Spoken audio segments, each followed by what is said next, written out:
would like to invite our senior professor, Dr. H.H. Avasthi sir, in the Department of Rachna Sharir. Sir was former head of Department of Rachna Sharir and Basic Principal Faculty of Ayurveda Institute of Medical Sciences, BHU. And sir has done PhD as highest qualification and UG of 27 years experience and PG of more than 20 years of experience. Sir had an administrative responsibility as a head 10 years BHU and 6.5 years in GB Ayurved College Rohtak. Chairman of Chess Men and Women Sports Board BHU Varanasi for 5 years and student advisor for 1 year. Sir has interest in video filming and editing, has done 3 cassettes on human dissection methodology and 1 cassette of National Sharir Ayurved traumatology. Sir has a YouTube channel, more than 780 educational video uploads on Avasthi, Ayurveda, anatomy, yoga and spirituality.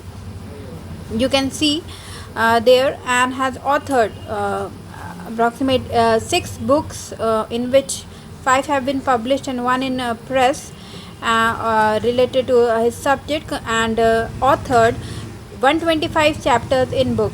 Sir has also supervised 13 PhD scholars, and 3 are ongoing registered scholars among him, and 15 MD have supervised, and 2 research scholars of MD scholars research is ongoing under his supervision. Sir is editor of 5 reputed editors of editor of Journal of National Sharir Research Institute Shandil Hardoi, in proceedings of National Seminar on Marm, that is was in 2011 BHU Varanasi, in emerging researcher that in January 2015, proceedings of International Conference on Tantra Sharir Kundalini Yoga and Psychosomatic Disorders was done in 2015 in BHU. Sir has been working as organizing secretary, and has organized various workshops and seminars, and sir also is a part of the chairman of scientific committees like National Seminar of Shat Chakra in 2009 and National Seminar on Health Care in Present Perspective during 2015 Mathura. Sir has also been part of the teachers training program, approximately 4, and other training programs like 5 workshops, and has authored deputed as an author in various international and national research papers, more than 50 international papers and 100 national papers and paper presentations, so as 10 international and 50 national paper presentation in seminars. Sir has also awarded as best PhD and has delivered more than 50 guest lectures in his tenure. So I would now like to invite sir to give your insight to our students by your lecture. Please, sir.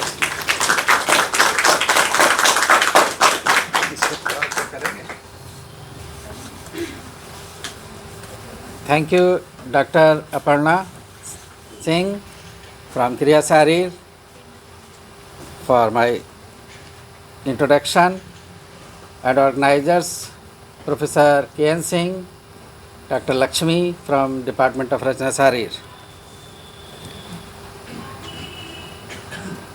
Today I will talk on the Rachna Sharir and its importance in Ayurveda. This is my first sentence to the students for the importance of anatomy. Anatomy is the master key of all branches of all medical sciences. I am Dr. H.H. Avasthi, senior professor of this key. I want to implant this in your brain. तो आपको जैसे पता है कि master की क्या होती है कि जिससे सारे ताले खुल जाते हैं, इससे सारे सब्जेक्ट के ताले खुल जाते हैं, जितनी भी ब्रांचेज है, चाहे वो गायनी है, चाहे पीडियाट्रिक है, और चाहे सर्जरी है, कोई भी सब्जेक्ट है, और केवल आयुर्वेद में ही नहीं, किसी भी पैथी का हो। तो this is most important subject. अब हम चरक की बात करेंगे, शास्त्र की बात करेंगे कि वो क्या बता रहे हैं इस सब्जेक्ट के बारे में। तो चरक शारीर अध्याय 6/19 पर लिखा है, शरीरम सर्वथा सर्वम सर्वदा वेद्यो विषक आयुर्वेदम स कार्सिनेन वेद लोक सुखप्रदम। तो इसके एक एक वर्ड का मीनिंग समझना होता है। आप फर्स्ट ईयर के बच्चे हैं, इसलिए एक एक शब्द का पहले संस्कृत को अगर आपको समझना है, श्लोक को समझना है, उसका वर्ड मीनिंग समझना होता है। शरीरम मीन्स यहाँ पर है बॉडी, तो ह्यूमन बॉडी, क्योंकि हम लोग ह्यूमन की स्टडी कर रहे हैं। और सर्वथा मीन्स और इन ऑल द मीनिंग्स, सभी अर्थों में। सर्वम मीन्स कंप्लीट और सर्वदा मीन्स है ऑलवेज। तो आप इस बॉडी के सारे सिस्टम, सर्वम का मतलब ये होल बॉडी को ऑलवेज हमेशा याद रखना है, खाली परीक्षा में नहीं, होल लाइफ। जब आप प्रैक्टिस कर रहे हैं तब भी याद हो, क्योंकि अगर नहीं याद है तो गलती हो जाएगी। और क्या गलती होती है वो अभी हम बताएंगे। तो होल बॉडी की नॉलेज होनी चाहिए, क्योंकि एक दूसरे से जो सिस्टम हैं वो लिंक्ड होते हैं। जैसे खांसी एक लक्षण है या सांस एक लक्षण है, श्वास, तो श्वास रोग है, तो कितने रोगों में होता है। किडनी फेल हो रही तब भी हो रहा है, हार्ट पे प्रॉब्लम है तब भी हो रहा है, लीवर फेल हो रहा है तब भी हो रहा है। ये मेन मैंने बताया। तो कैसे पहचानेंगे? Diagnosis is the most important thing, और for that anatomy is the master key. क्योंकि डायग्नोसिस करने के लिए बहुत बहुत ज़रूरी है एनाटमी का ज्ञान। तो इसके मैं 3 एग्जाम्पल क्लास में बताता हूँ। कि पहला होता है कि मेंस्ट्रुअल पीरियड है, फीमेल्स को आता है, अगर कहीं पे इंटीरियर में या ऐसी जगह पे है जिसको नॉलेज कम है, ऐसे व्यक्ति के पास ट्रीटमेंट के लिए कोई गया और एक्टॉपिक प्रेगनेंसी है और उससे ब्लीडिंग हुई है, वो बस्ट कर गया है यूट्राइन ट्यूब में, क्योंकि वह जो है टाइम बम की तरह काम करता है, और उसको नॉर्मल ब्लीडिंग मान लिया, तो इंटरनल ब्लीडिंग सीवियर होगी और 24 घंटे में, 48 घंटे में ब्लीडिंग की उसके हिसाब से हाइपोवॉल्यूमिक शॉक से डेथ हो जाती है। दूसरा है कि वाटर, जो प्राण भी कहा गया, जल को सुश्रुत ने गणना की, तो इंटीरियर में जैसे वोमिटिंग भी हो रही है और डायरिया भी हो रहा है छोटे बच्चों में, तो थोड़े ही समय में डिहाइड्रेशन इतना हो जाता है कि डेथ हो जाती है। और जैसे अपेंडिक्स के बारे में बताया कि अपेंडिक्स की लोकेशन है pain, vomiting, temperature, differential diagnosis करनी होगी उसको, कोलिसिस्टाइटिस या रीनल पेन या जो है पेप्टिक अल्सर, इन सब में जैसे पेन इन एब्डामेन है तो कौन सा है, तब उसके बेस पे लाइन ऑफ ट्रीटमेंट बनेगा। अपेंडिसाइटिस है या कुछ रोग हैं जिसमें कि ओरली सब बंद कर देते हैं और ड्रिप से सारी मेडिसिन चलती है, तो उसमें अगर आप मेडिसिन दे रहे हैं और ओरली भी खाने को दे रहे हैं, रप्चर कर सकता है, डेथ हो सकती है। तो एनाटमी इज़ द मास्टर की। तो ये ज्ञान होना चाहिए कि अगर कोई पेन इन एब्डामेन बता रहा है, एक उंगली रख रहा है, तो एंटीरियर से पोस्टीरियर तक दबाव दीजिए। तो स्किन पे है, सुपरफिशियल फेसिया पे है या मसल पे है, समझ रहे हैं, या किस ऑर्गन तक पहुंचा, तो वो पहचानना ही स्किल है, वही डॉक्टर की ज़रूरत है। और वरना जो औषधियाँ हैं वो तो मेडिकल स्टोर वाला आपसे ज़्यादा जानता है। तो एनाटमी इज़ द मास्टर की। जैसे ही आप उंगली रखते हैं आपको ज्ञान हो जाना चाहिए कि ये स्ट्रक्चर मैंने एग्जामिन कर लिए, और वो आप जाके डिसेक्शन हॉल में देखेंगे, तब वो आपके ब्रेन पे जाएगा, तब उसकी एक इमेज बनेगी। जो मैंने कहा I want to implant in your brain, तो मेमोरी में डालना चाहता हूँ एक चिप की तरह। तो ये एक इम्पॉर्टेंट बात हुई। और जो ये मैंने दूसरी स्लाइड है जिस पर मैं बात करता हूँ, सुश्रुत का है, टीचिंग मेथडोलॉजी का है, लर्निंग मेथडोलॉजी का है। ऑडियो विजुअल आपने शब्द सुना, लेकिन सुश्रुत ने दूसरी लाइन में पहला शब्द है दृष्ट श्रुताभ्याम। तो विजुअल पहले है, तब सुनना है, फिर डिस्कशन करना है, तब परफेक्ट नॉलेज है। तो आप देखेंगे कहाँ? Dissection hall. उससे पहले कहाँ देखेंगे? उससे पहले बुक में देखेंगे, एटलस में देखेंगे, वीडियो में देखेंगे, कॉन्सेप्ट को बिल्कुल क्लियर कर लेंगे और तब डिसेक्शन हॉल में देखेंगे, क्योंकि वहाँ भी बहुत भीड़ होगी, समय कम होगा। तो उससे पहले होमवर्क करके जाएंगे और तब आपको परफेक्ट नॉलेज होगी। और जब परफेक्ट नॉलेज होगी तो परफेक्ट डायग्नोसिस होगी, परफेक्ट ट्रीटमेंट होगा। और जिस उद्देश्य से आप आए हैं कि उससे धन कमा सकें, सही डायग्नोसिस होगी, लोगों को लाभ होगा, निश्चित रूप से लक्ष्मी बरसेगी। और अगर डायग्नोसिस गलत होगी तो आप कितनी भी महंगी दवा देंगे, फ़ायदा नहीं होगा। चाहे हज़ारों रुपये का इंजेक्शन लगा रहे हो, अगर वो रोग नहीं है तो रोग बढ़ेगा, दूसरे रोग हो सकते हैं। एनाटमी में भी कहते हैं और संत महात्मा भी कहते हैं, अंदर देखो। तो एनाटमी वाला जब अंदर देखता है तो उसे स्थूल शरीर दिखता है। शरीर की भी मैं बता दूं, जो आयुर्वेद में वर्णन है, तो स्थूल शरीर है, सूक्ष्म शरीर है, कारण शरीर है, जिस पर अभी चर्चा करेंगे।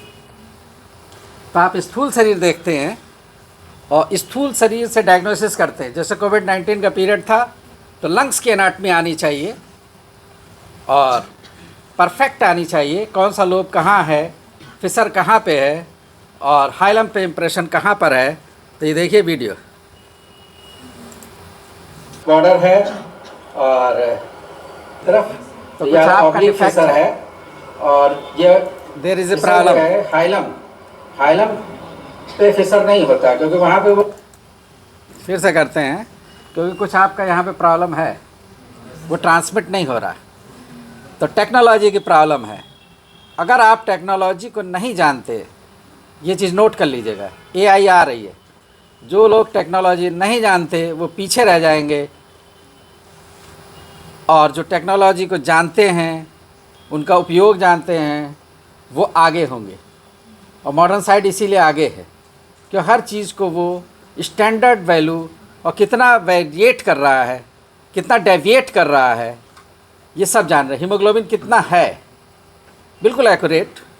कोई भी डायग्नोसिस करनी है तो अल्ट्रासाउंड, MRI, उस लेवल से सब हो रहा है।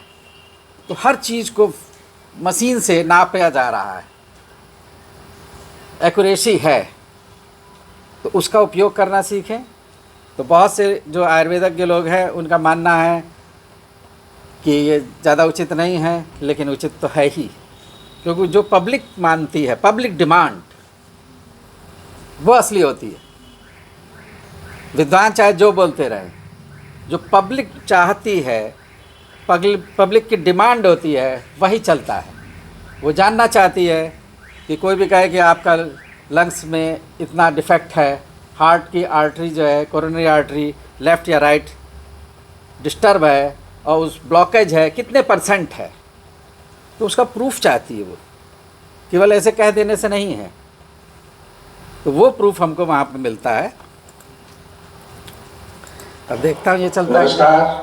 तो आपका कुछ हैंग कर रहा है, ये दिखाना चाह रहा था, वो यहाँ पे नहीं दिखा पा रहे हम लोग। तो इनको इसका एक और महत्व है, यहाँ पे इसको फिर से लगा के देखें जरा, ट्रांसमिट क्यों नहीं हो रहा। बात करते हैं एनाटॉमिकल पोजीशन की। तो एनाटॉमिकल पोजीशन के लिए सबसे पहले बोन को अपनी एनाटॉमिकल पोजीशन में वीडियो नहीं चल रहा, खड़े हो करके जहाँ की वो बोन होती है वहां पर लगाया जाता है। जैसे ये आर्म की बोन है, शोल्डर जॉइंट के पास इसके अपर एंड को किया और जो आर्म है उसके पैरेलल इसको लगाया। उस पर रन नहीं कर रहा है।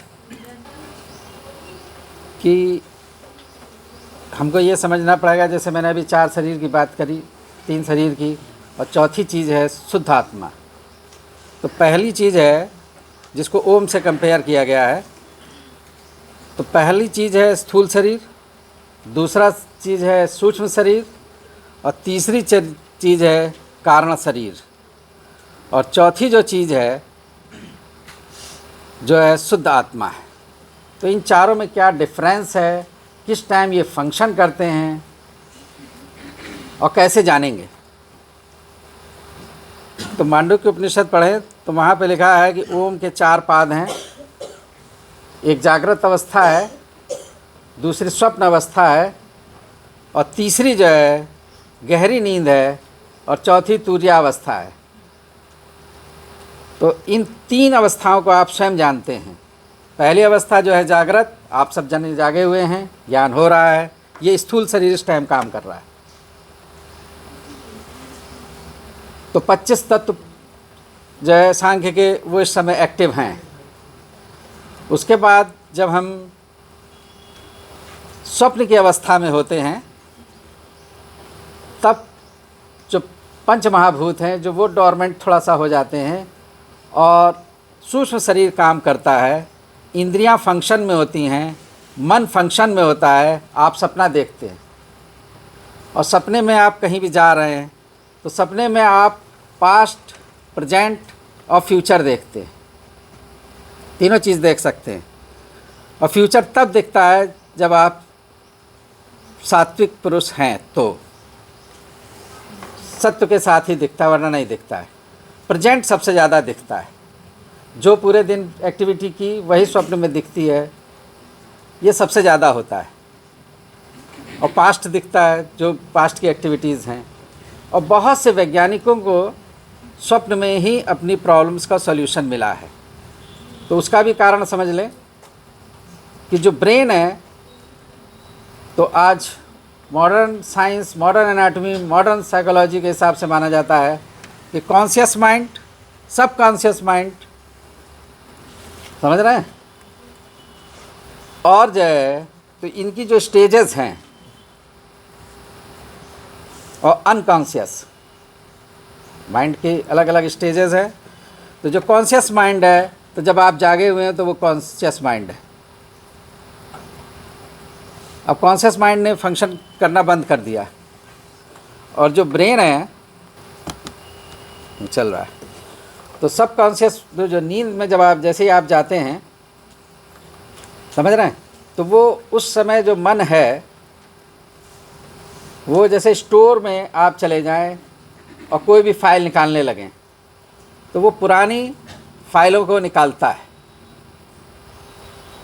और कोई भी पुरानी फाइल निकाल के उसे रीड करने लगता है और वही स्वप्न में आने लगता है।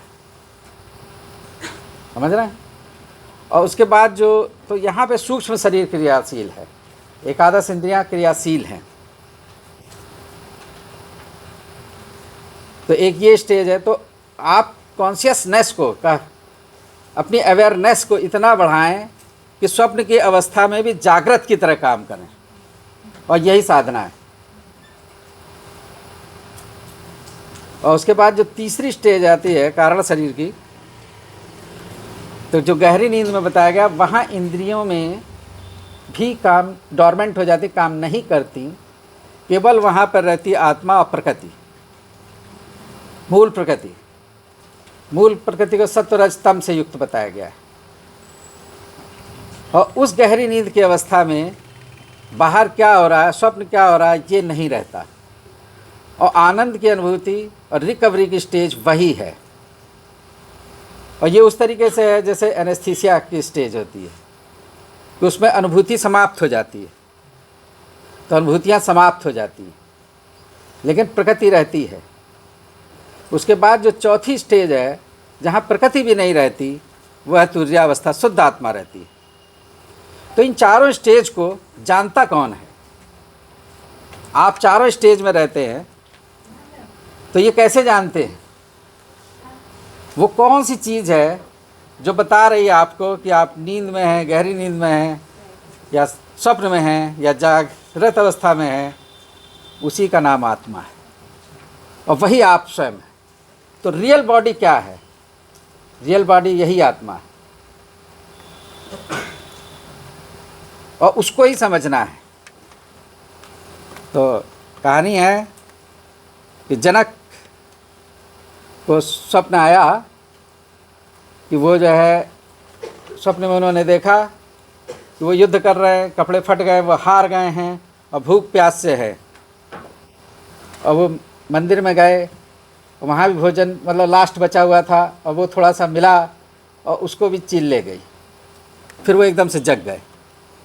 तब उन्होंने अपनी सभा बुलाकर पूछा कि जो है ये स्वप्न का अर्थ बताएं, और जो बताएगा उसे मैं गुरु मानूंगा। तो इस पर बहुत लोगों ने चर्चा की। तो वो जो चर्चा चली तो अष्टावक्र ने इसका उत्तर दिया। और अष्टावक्र ने क्या उत्तर दिया वो सुन लीजिए।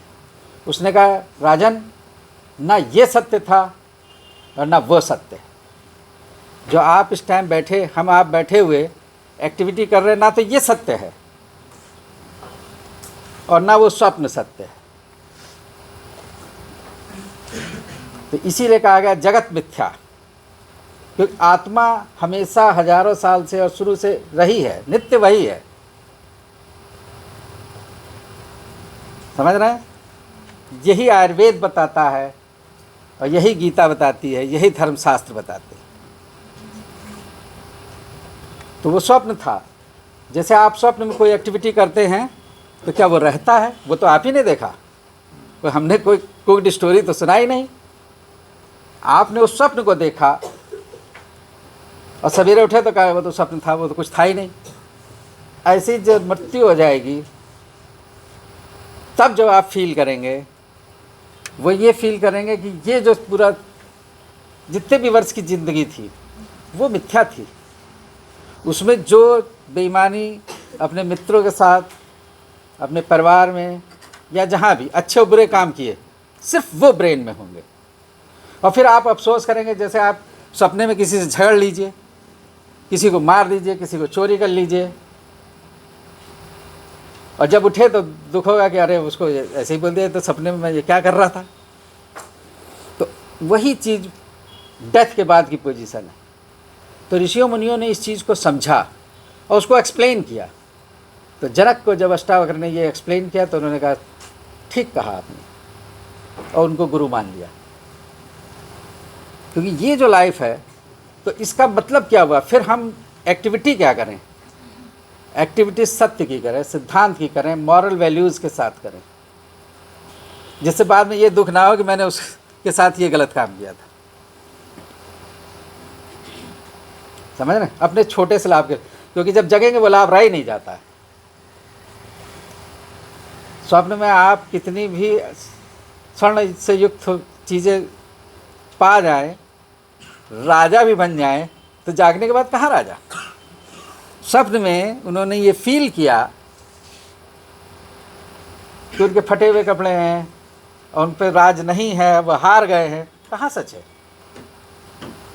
तो सत्य क्या है? उसी सत्य का अन्वेषण करने की यहाँ पे बात हुई। और उसी की नगरी है काशी नगरी, जहाँ से ज्ञान निकलता है, जहाँ पे ज्ञान प्राप्त होता है। तो सत्य का ज्ञान प्राप्त करना, मिथ्या ज्ञान नहीं, यही उद्देश्य है यहाँ का। तो मेन चीज़ ये है। तो मैंने आपको ये बताया। और दूसरी चीज़ मैं इम्पॉर्टेंट बता रहा हूँ कि ये जो 25 तत्व है उसमें सबसे इम्पॉर्टेंट तत्व कौन सा है? चेतना धातु, आत्मा तो है ही। उसके बाद ज़्यादा इम्पॉर्टेंस जो जिस चीज़ की है वो मन की है, क्योंकि उसी के आधार पे, मन के आधार पे मनुष्य कहा गया है। शांताकारम का, शांताकारम भुजगशयनम पद्मनाभम सुरेशम विश्वाधारम गगन सदृशम मेघवर्णम शुभांगम लक्ष्मीकांतम कमल नयनम योगिर्विध्यान गम्यम वंदे विष्णु भवहरम सर्वलोकैकनाथम। तो देखिए इम्पॉर्टेंट इसमें है बात शांत होना। तो आपका मन शांत है, ब्रेन शांत है, क्योंकि मन का स्थान जो है ब्रेन भेल ने बताया तालु और सिर के मध्य में रहता है। तो उसका वो उतना एरिया है जहाँ पे वो लोकेट रहता है, और वो अणुरूप है। और वो उसी तरीके से जैसे भारत का प्रधानमंत्री या राष्ट्रपति आप कहें वो तो एक है, लेकिन उसका प्रभाव पूरे इंडिया पे है। और वो कभी जो है गुजरात चला जाता है, कभी कर्नाटक चला जाता है, कभी जय मथुरा चला जाता है, और आप जान नहीं पाते कहाँ चला गया। ये तो न्यूज़ में आता है तो जानते हैं। ऐसे ही ये मन है, समझ रहे हैं? तो ये जो जो वेदांत बताता है वो ये बताता है कि जो मन है, समझ रहे हैं, या जो शरीर है ये हमारा, ये घट है, घड़े की तरह है, और उसमें पानी भर लीजिए। और जो सूर्य या चंद्र है वो ईश्वर की तरीके से उसकी कल्पना कीजिए उपमा में, और वो उस पानी में हर घट में वो चीज़ दिखती है। कई सारे घड़े भर लीजिए, पानी भर लीजिए, दिन में सूरज दिखेगा, रात में चंद्रमा दिखेगा। तो उसी तरीके से सत्य की अनुभूति हर व्यक्ति को हो रही है। ये घट है, इसमें आत्मा है, और वो ब्रह्म है, पर ब्रह्म है, उससे आप कनेक्टेड है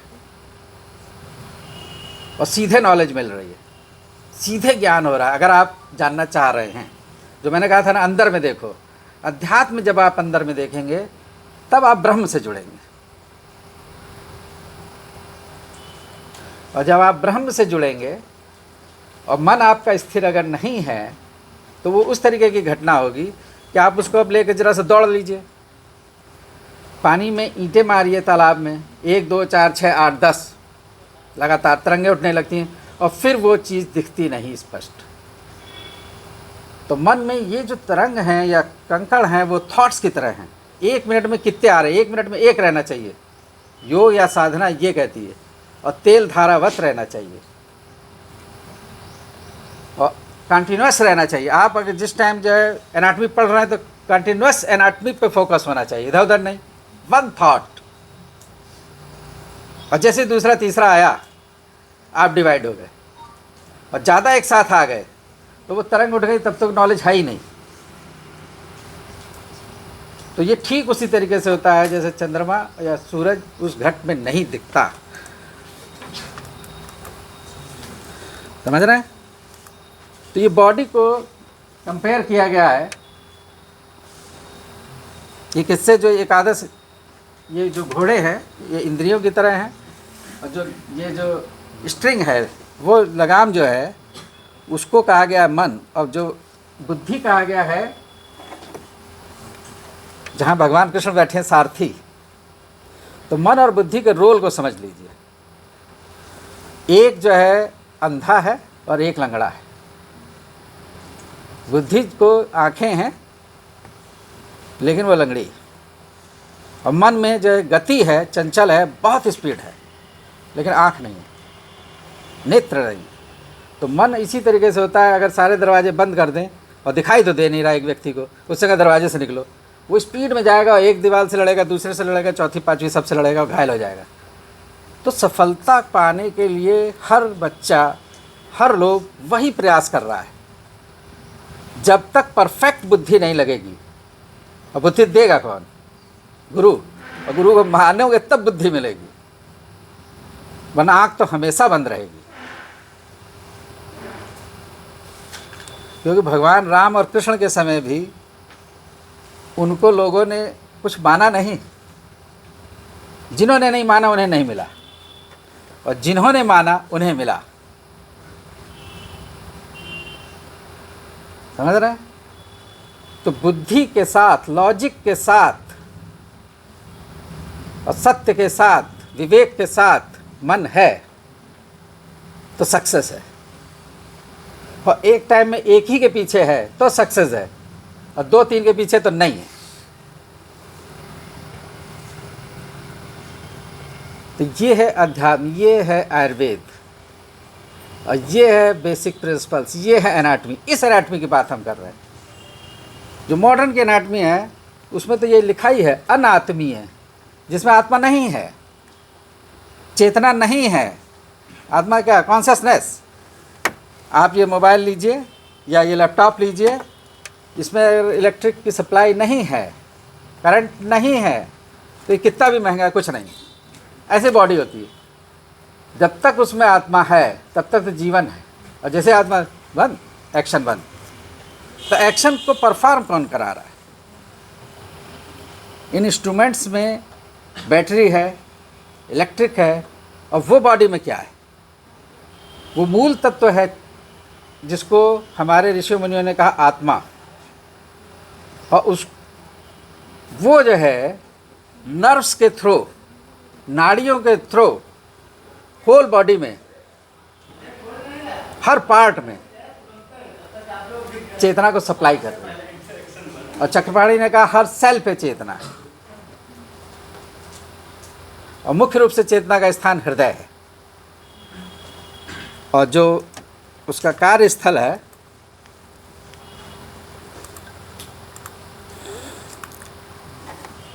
वो जो है ब्रेन है।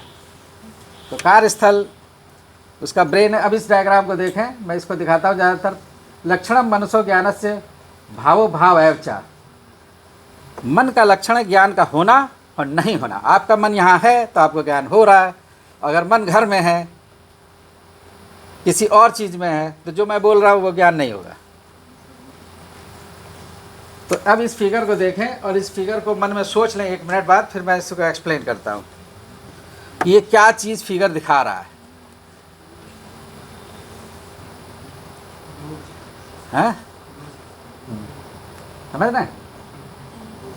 तो the lines are fixed, final and unchanging. तो बहुत से लोग क्या देख रहे हैं, तो जो हम देखना चाहते हैं वही हमें दिखता है।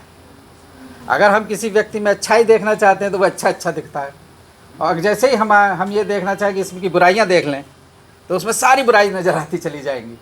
तो आपका विज़न क्या है, आप देखना क्या चाहते हैं? इस संसार में अच्छाई देखना चाहते हैं, व्यक्तियों में अच्छाई देखना चाहते हैं या बुराई? It's depends upon you. समझ ना? तो ये चीज़ है।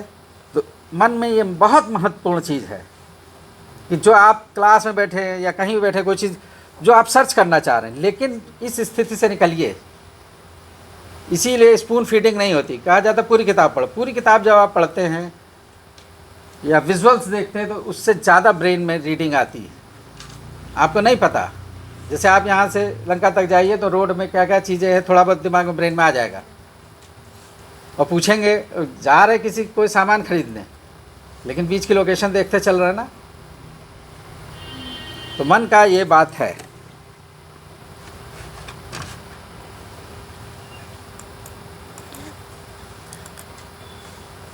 तो इंद्रियों को कंट्रोल कौन करता है? मन। और मन को कौन कंट्रोल करता है? बुद्धि तो वह हमने बताई। और आयुर्वेद और हठ योग प्रदीपका कहती है मनोनाथस्तु मारुतः, वायु करती है वात दोष। वात पित्त कफ है, जला जी है, अपर्णा जी बैठी है। तो वायु यंत्र तंत्र धरा है। चरक में ने ये कहा, ये जो बॉडी इज ए मशीन, और इसको कंट्रोल कौन कर रहा है, गवर्न कौन कर रहा है? वह वात दोष। तो वात दोष को जो मैंने समझा वो एक इम्पल्स की तरह है, और वो इम्पल्स रुकी तो सेंसेशन जाना बंद, और इम्पल्स चल रही है तो नॉलेज चल रही है। अब वो इम्पल्स जो है ऑप्टिक नर्व के थ्रू भी हो सकती है, समझ रहे हैं? और ईयर में है से नॉलेज कर रहे हैं तो शब्द की होगी। तो अलग अलग इंद्रिय से जो नर्व कनेक्टेड है वो ब्रेन की तरफ ले जा रही है। तो इंद्रिय कहाँ से कहाँ तक है? पेरिफेरल ऑर्गन से लेकर के ब्रेन में जो उसका सेंटर है वहाँ तक इंद्रिय है। आईबॉल जो है से लेकर के ऑक्सीपिटल लोब 17, 18, 19 एरिया, वहाँ तक इंद्रिय है, चक्षु इंद्रिय है। और इसमें जहाँ पे खराबी आ सकती है, या तो आईबॉल पे आ सकती है, ऑप्टिक नर्व पे आ सकती है, उसके सेंटर पे आ सकती है, जैसे स्विच बोर्ड है। तो किसी भी जगह पे खराबी आ सकती है। वही डॉक्टर का काम है कि ये जानना, एक इलेक्ट्रीशियन की तरह है। जैसे वो जान जाता कि पंखे में खराबी है, या तार में खराबी है, या स्विच बोर्ड पे खराबी है। तो एक चिकित्सक को उसी तरीके से डायग्नोसिस करनी होती है। फिर इंद्रिय के बाद आता है मन का, वो हाइपोथैलेमस में बताया गया। तो इस तरीके से हर चीज़ को एनाटॉमी से कोरिलेट करना, स्थूल शरीर से कोरिलेट करना, सूक्ष्म शरीर से कोरिलेट करना, कारण शरीर से कोरिलेट करना। क्योंकि कारण शरीर क्या है? तो जो अध्यात्म कहता है कि जो कर्म हैं, अगर इच्छा रह गई, इसीलिए कहा जाता है इच्छाओं को समाप्त कर लीजिए इसी जीवन में। तो उसी की पूर्ति के लिए फिर शरीर को जन्म लेना होता है, या कर्म। तो जो गीता का ज्ञान है वो निष्काम कर्म, कर्म से कोई लेना नहीं है, केवल करना है। कर्म से कोई लाभ नहीं लेना है, न पुण्य लेना है न पाप, अगर आपने पुण्य भी ले लिए तो पुण्य के भोगने के लिए जन्म है, और पाप ले लिए तो भी जन्म है। तो निष्काम कर्म उस कर्म को कहते हैं, ना तो पुण्य ले रहा है ना पाप ले रहा है, केवल अपनी ड्यूटी कर रहा है, रूल्स में कर रहा है, नियम से कर रहा है, नियम को ब्रेक नहीं करेगा। क्यों नहीं करेगा? क्योंकि जिसको वो अपना मान रहा है मोहवश, वो अपना है ही नहीं, ये तो स्वप्न है। जिसको वो मान रहा है वो तो स्वप्न है। अभी मैंने बताया ना कि ये भी जीवन स्वप्न है, तो मोह किस बात का? तो ड्यूटी अपने ठीक से परफॉर्म करनी है, विद इन रूल्स करनी है। कैसे करनी है? शास्त्र के अनुरूप करनी है, तब ना पुण्य लगेगा ना पाप। समझ रहे हैं? उस तरीके से परफॉर्म करनी है, विदाउट किसी के इफेक्ट से, विदाउट मोह से, विदाउट लालच।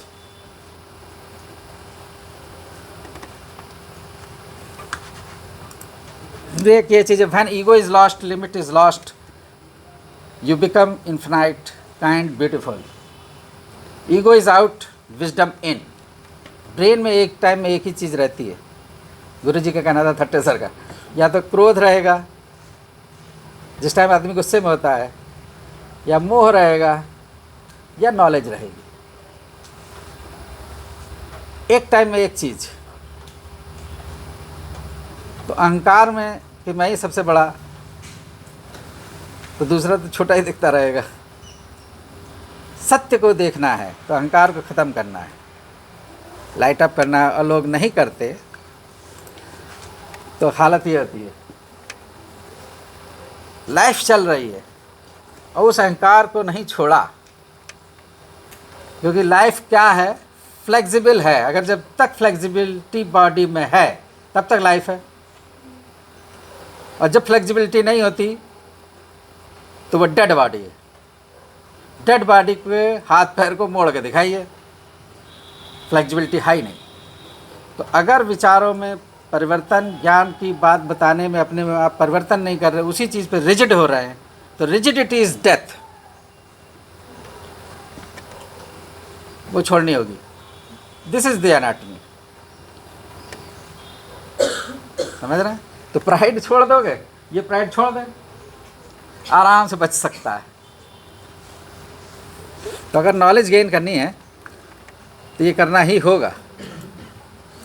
तो मनस इज द माइंड, बुद्धि इज इंटेलेक्ट, अहंकार is the identification, I am ego, and चित्त इज द बीइंग, आत्मा इज कॉन्शियसनेस। ये टर्म हैं आयुर्वेद के, जिनको मॉडर्न से हमने कोरिलेट किया। और जो ये वाला मैं बता रहा हूँ, खादश चेतना षष्ठा धातु पुरुष स्मृता है, चेतना धातु पे का स्मृता पुरुष संज्ञ का। तो एक तो आत्मा ही को मैंने बता दिया, एक धातु शरीर, चेतना है, कॉन्शियसनेस है। तो ये वेदांत और अध्यात्म की उसकी बातें हैं। हमारा जो है आयुर्वेद में जो बताया गया है, चतुर्विंशति, पंचविंशति, कई तरीके के पुरुषों को, लोक पुरुष, राशि पुरुष, अनेक पुरुषों को अभी आप पढ़ेंगे। तो आयुर्वेद में कौन से पुरुष की बात है? तो वो कहते हैं षड धातु पुरुष, आत्मा और पंच महाभूत। वो हमारा उस पर ही अधिकृत है, उसी की चिकित्सा करनी है, वही सीखना है।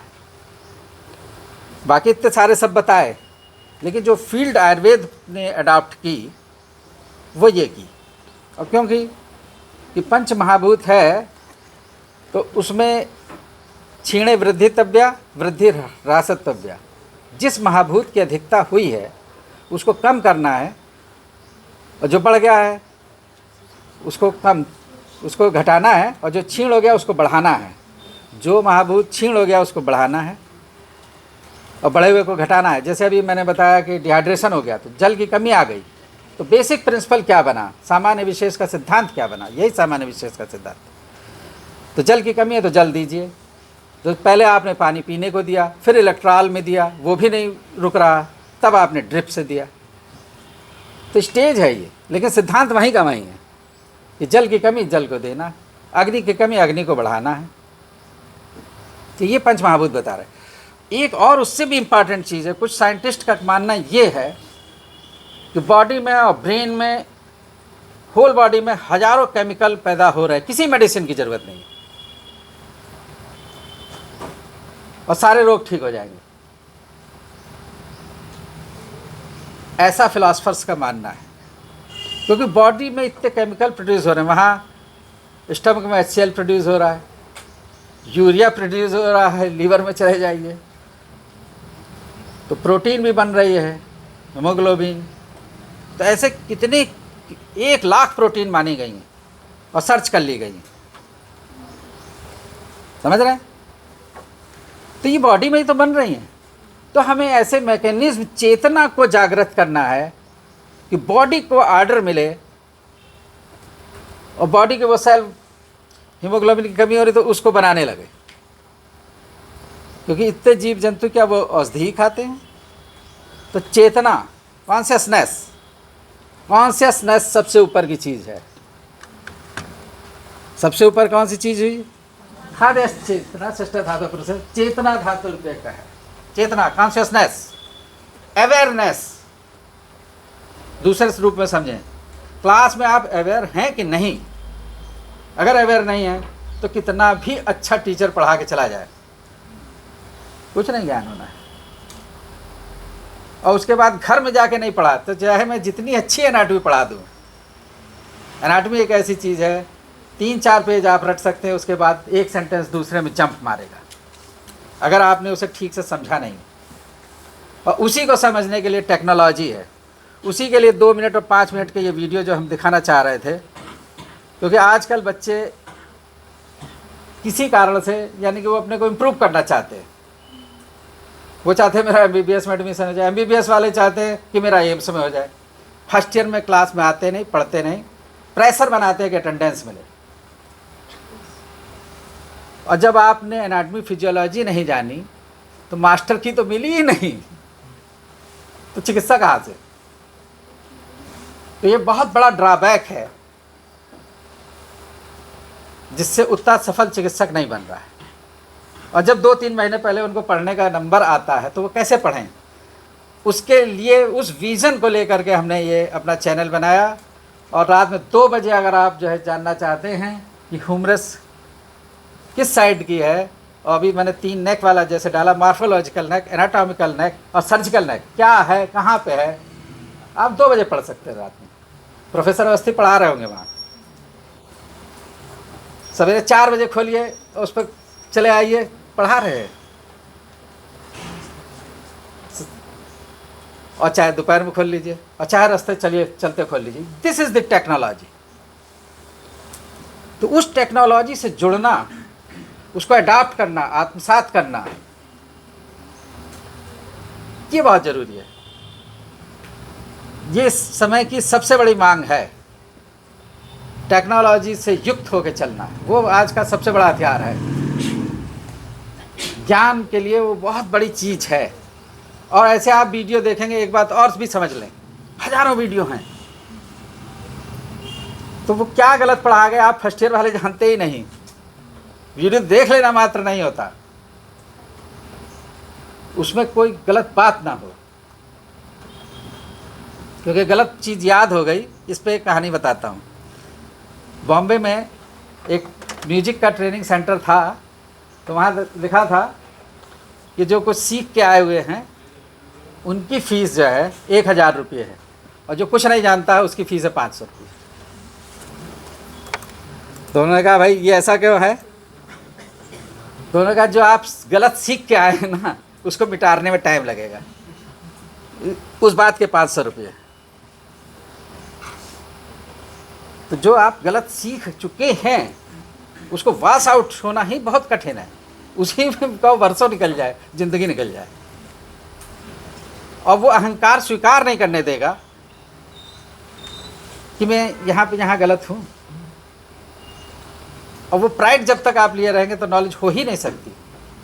और वो यहीं होनी है, काशी की नगरी में होनी है, और इसी काशी हिंदू विश्वविद्यालय में होनी है अगर आप लेना चाहेंगे। तो जो वो जिन पर ढूंढा तिन पाइयाँ, है ना, तो जो ढूंढेगा उसे मिलेगा, और गहरे पानी पैठ, और जो नहीं चाहेगा उसे नहीं मिलेगा। तो सब कुछ यहीं पे है। विश आपकी होनी चाहिए, क्या चाहते हैं, शॉर्टकट से, केवल नंबर से, डिग्री या knowledge. Both things are different. तो अब इस टाइम जो है 1:04 हो रहे हैं, तो शायद 1:05 या 1:10 पे उनका चालू हुआ था लेक्चर, ख़त्म किए थे। लेकिन मैं ज़्यादा समय नहीं लूँगा क्योंकि नॉलेज तो मेरे को डेली देनी है जब क्लास होगा इन बच्चों को। कोई मैं बाहर लेक्चर नहीं दे रहा हूँ कि किसी और कॉलेज में दे रहे हो तो जितनी स्लाइड बनी है सब पे बताना ही बताना है, क्योंकि तो कंटिन्यूस प्रोसेस है। केवल ये चीज़ है कि जागरण करना है। अगर बच्चे में ये जागृति आ गई कि इस चीज़ को सीखने से हम जो है वेल टू डू हो जाएंगे, जो हमने एम एंड ऑब्जेक्ट बनाया उत्तर को पा जाएंगे, बस यही काम है गुरु का। उसमें जागरण पैदा कर दे। करना तो उसी को है, हम चाहे जितना अच्छा पढ़ा दें, लेकिन जब तक वो याद नहीं करेगा तब तक कॉपी में लिख नहीं पाएगा। तो याद तो उसी को करना है, समझ रहे? तो काम तो आप ही को करना है, स्वयं करना है। जब खाओगे, जो खाएगा उसी का तो पेट भरेगा, देखने से नहीं भरेगा। तो वही चीज़ें नॉलेज जो याद करेंगे तो वही तो ब्रेन में जाएगा। तो सबसे इम्पॉर्टेंट चीज़ है कि आपको स्वयं सीखना है। और जब वहाँ पे प्रॉब्लम आ रही है तो जो सुश्रुत का सेंटेंस था, तो विजुअल्स देखने हैं, तो डिसेक्शन हॉल में देखने हैं, वीडियो पे देखने हैं, एटलस में देखने हैं, बुक में देखने हैं, ऑडियो भी सुन रहे हैं तो टीचर से सुनना है। और जो आपके जूनियर रेजिडेंट है, सीनियर रेजिडेंट है, सीनियर्स है, तो आप जो है उनसे डिस्कशन पढ़ाई लिखाई का कर रहे हैं या कुछ और, इट डिपेंड्स अपॉन यू।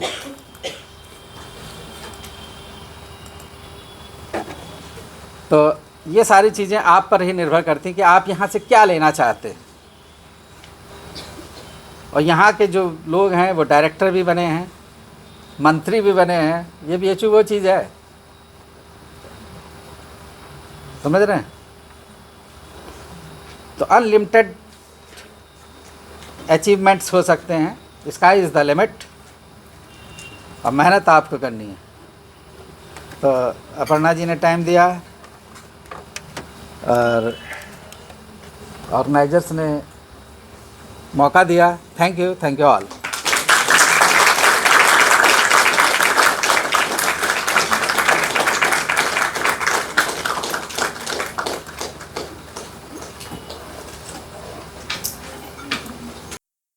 अगर कोई चीज़ मिस हो जाए तो आप उस पर जा करके आप देख सकते हो, उस पर सारा एडिटिंग करके बहुत अच्छे वीडियोस हैं, क्योंकि एनाटॉमी में बहुत ज़रूरत रहती है, क्योंकि एक एक चीज़ का पिन पॉइंट एक्सप्लेनेशन बहुत नेसेसरी है। कि जब तक आप एनाटॉमी और फिजियोलॉजी नहीं जानेंगे तो आपको आगे का ज्ञान नहीं होगा। और सर ने ये बहुत अच्छी बात कही कि हम सिर्फ आपको रास्ता ही दिखा सकते हैं, चलना आपको ही है, पढ़ना आपको ही है। कोई कितना भी अच्छा पढ़ा देगा लेकिन पढ़ना आपको है। तो अगर आपको ये सौभाग्य प्राप्त हुआ है कि अगर मालवीय जी की नगरी में आपको इतने वरिष्ठ सीनियर प्रोफेसर आपको पढ़ा रहे हैं, तो ये आपका अहोभाग्य है। इसको आप उसका लाभ उठाएं और करें। इसी क्रम में सर के लिए एक छोटा सा टोकन है जो धन्यवाद ज्ञापन के रूप में हम उसको देना चाहेंगे।